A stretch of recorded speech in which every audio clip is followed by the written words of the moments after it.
Hey everyone, welcome back to the channel. Something extraordinary happened in Doha today. The kind of moment that makes you sit up and realize you're watching history unfold. If you caught the headlines and thought there was some mistake about which round we're in, I wouldn't blame you. Packed stands, noise levels through the roof, tickets being scalped across the city. All for what? A first-round matchup. Not the semis, not some clash between the world's elite. Just a regular Monday match in the round of 64 that, on paper, should have been routine. But there was nothing routine about what happened at the Qatar Open today. What we witnessed went beyond tennis. This was a cultural explosion. 20-year-old Alexandra Eala from the Philippines didn't just show up to compete. She completely owned the tournament from the moment she walked through the gates. Center court tickets? Gone before the first serve. That's virtually unprecedented for this event, which has welcomed Grand Slam winners and former world number ones. Typically, these early matches draw modest crowds that build as the week progresses. Not this time. The entire dynamic flipped on its head. Tickets vanished days ahead. People lined up for blocks around the Khalifa International Tennis and Squash Complex. The streets turned into this incredible wave of red, blue, yellow, and white Philippine flags everywhere you looked, this massive display of pride that transcended the sport itself. Tournament officials started calling it the Eala effect, though honestly, that phrase doesn't capture the magnitude of what unfolded. Inside that stadium, the energy was unlike anything tennis typically produces. Forget polite golf claps and hushed respect between points. This was thunderous, constant, overwhelming noise. Every clean winner erupted like championship point. Every clutch save on break point sent shockwaves that literally rattled the broadcast equipment. If you closed your eyes, you'd swear you were at a World Cup knockout match, not a WTA 1000 opener. But here's the thing, the spectacle alone doesn't tell the whole story. Because the player on that court absolutely deserved every ounce of that hype. Eala stepped onto the court ranked 45th in the world and coming, carrying the dreams of thousands of supporters and battling a psychological demon that had haunted her career. Her opponent?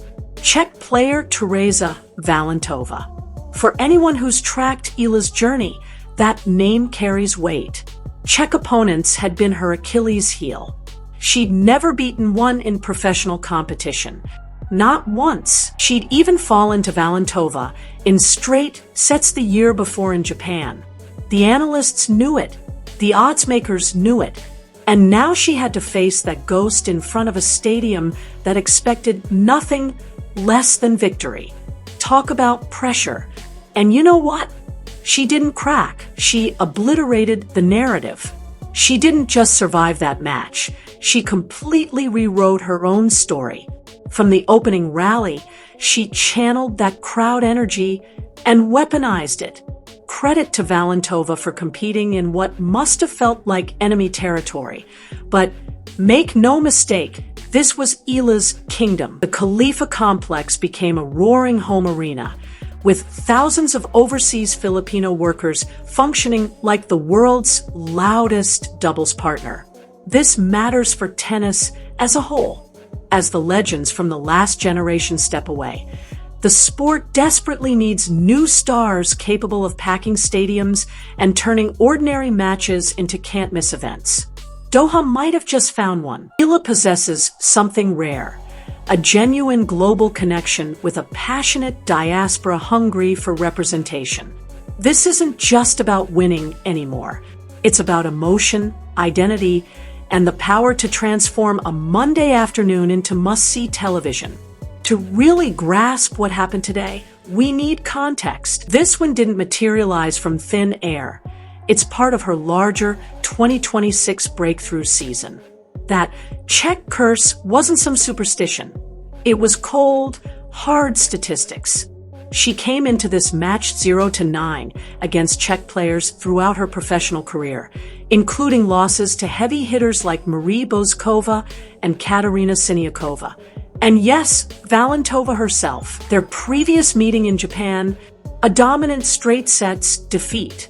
Valentova's game.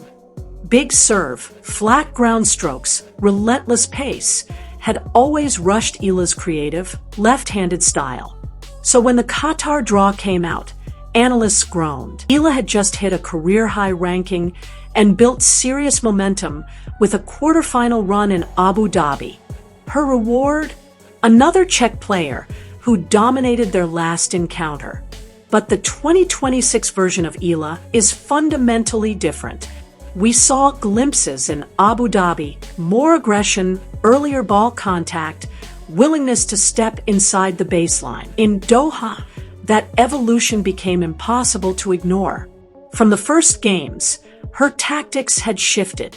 Instead of camping behind the baseline, she held her position and exploited Doha's faster courts. Her left-handed serve out wide-open angles, setting up immediate forehand attacks. She wasn't playing defensive tennis. She was dictating. When Valentova broke early, the crowd didn't quiet down. They got louder. Suddenly, the pressure reversed. Valentova started forcing shots, overhitting, and Eala countered with a stunning down-the-line backhand that nearly took the roof off. Taking the first set felt like lifting a curse. You could see the belief flooding through her body language. By the second set, this stopped being just a tennis match and became a test of willpower, and Eala had thousands of voices lifting her up. The bigger question is, why is this happening?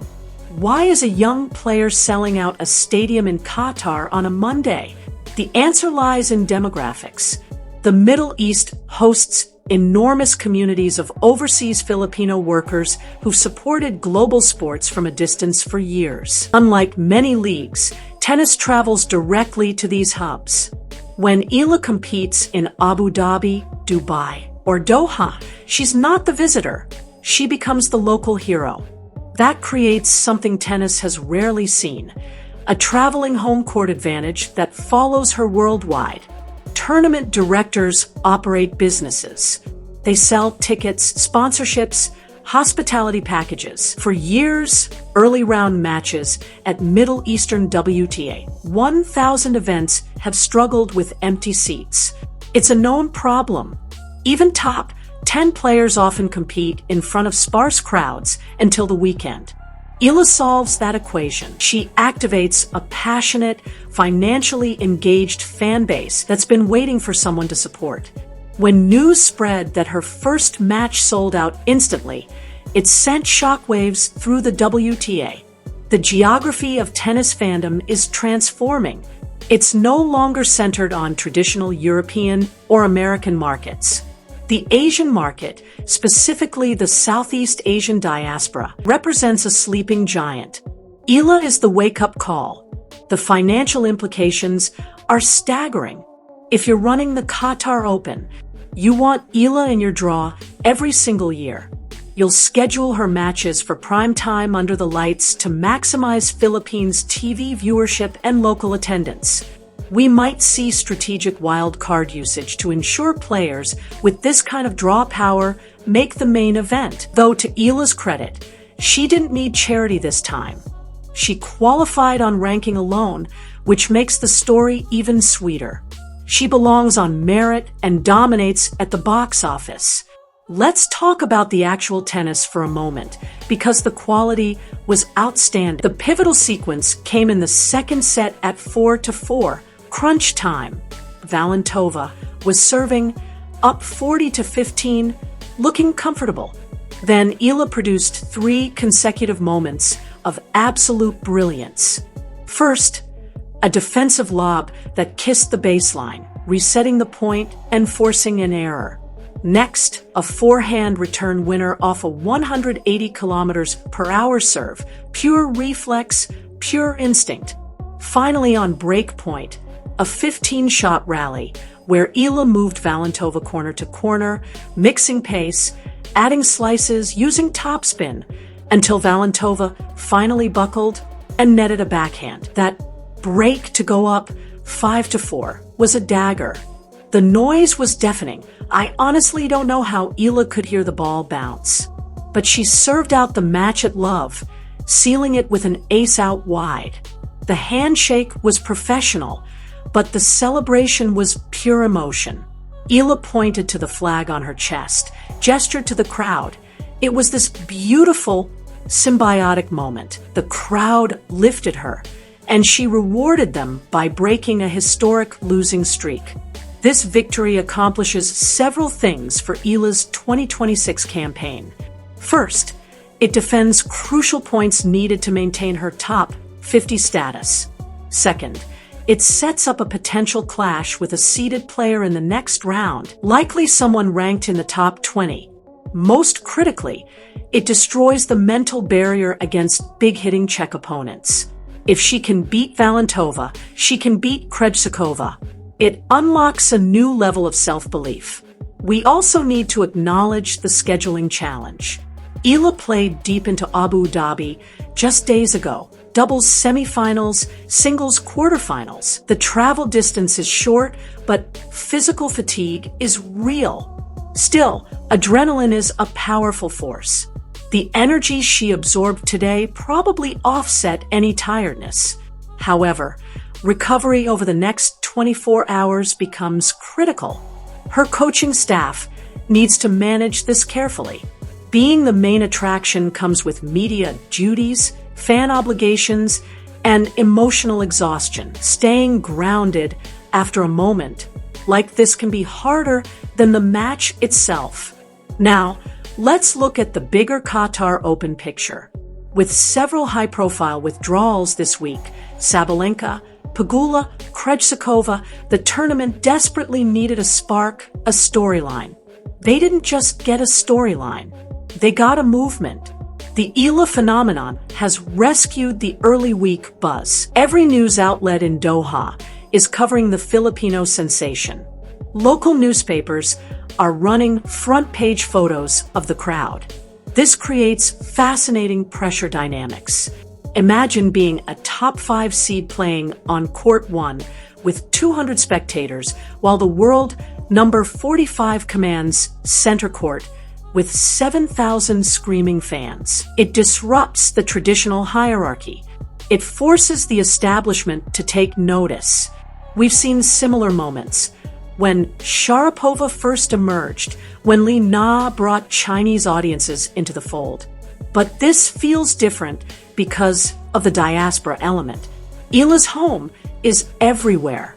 Analyzing the match statistics, one thing jumps out: unforced errors. Her count was drastically lower than her average. In high-pressure environments, errors typically spike. For Eala, they dropped. That speaks to maturing mental strength. She's 20 years old now. She's no longer the junior champion transitioning up. She's a seasoned professional who's taken her lumps and learned to manage her nerves. Today was a graduation ceremony in mental toughness. The sold-out headlines will dominate social feeds, and rightfully so. It's a marketing dream. But for tennis purists, the real headline is this: Eala solved the power hitter puzzle. That's the key to breaking into the top 20. She has the hands, she has the speed. The question has always been whether she can absorb and redirect the pace of the elite players. Today, against Valentova's heavy ball, the answer was a resounding yes. So where does this leave us? The Qatar Open has barely started, but the defining moment may have already occurred. The shock isn't just that she won, it's how profoundly it resonated with so many people. Tennis gets criticized for being elitist or disconnected. Today in Doha, it felt accessible, electric, and incredibly alive. Alexandra Eala is bridging the gap between sport and community. If she keeps playing like this, she won't just sell out first-round matches. She'll pack the finals on Sunday. As we close out our coverage of this historic day, it's worth stepping back to appreciate the bigger picture. Moments where sport, culture, and economics collide like this are rare. Eala's first-round victory will officially be recorded as a straight sets win over Teresa Valentova. But for the thousands who witnessed it live and the millions watching worldwide, especially in the Philippines, this will be remembered as the day the Eala era went truly global. We talk about arrival moments in sports all the time. For Eala, you could argue it was her US Open Junior title or her first WTA victory. But this feels different. This is the moment she transformed from promising talent into franchise player. When you can sell out a stadium in a foreign country on a Monday afternoon, you've transcended being just a tennis player. You're an icon. You move markets. The road ahead in Doha remains steep. The draw doesn't get easier. Grand Slam champions lurk in the later rounds. There are players with more experience, more power, higher rankings. But none of them possess what Eala has right now, the momentum of a tidal wave. The Czech jinx is dead, buried under the hard courts of the Khalifa complex. Her confidence is sky high, and the crowd will only grow larger. If you thought today was loud, imagine the atmosphere if she reaches the quarterfinals or semifinals. The tournament might need overflow viewing areas. Beyond this week, the implications for her season are massive. Eala's schedule includes Dubai next, followed by the Sunshine Double, Indian Wells, and Miami. These are the premier stages outside Grand Slams. By proving she can handle WTA 1000 pressure and spotlight here in Doha, she's setting herself up for a major run in the United States. The points she's accumulating now are vital for seeding. If she cracks the top 32 by Roland Garros, she avoids top seeds in early rounds. That's the strategic goal. But the emotional goal? Ride this wave as far as it'll take her. We must acknowledge the Filipino community in Qatar. You were co-stars in today's production. You showed the world what passion looks like. You transformed a tennis match into a celebration of identity and belonging. It was a beautiful reminder of sports' power to unite people far from home. So the headline stands, Doha is shocked, but maybe we shouldn't be shocked anymore. Maybe we should just get used to it. Alexandra Eala is a force of nature, and she's only getting started. The stadium sold out before the first ball was struck, and I guarantee tickets for her next match are already disappearing as we speak. Thanks for joining us for this special deep dive analysis. It's been a privilege breaking down one of the most exciting days in recent Asian tennis history. We'll be back with more coverage as Eala continues her campaign in the desert. Until then, keep your eyes on the ball and keep watching this rising star from the East. Good night from the studio.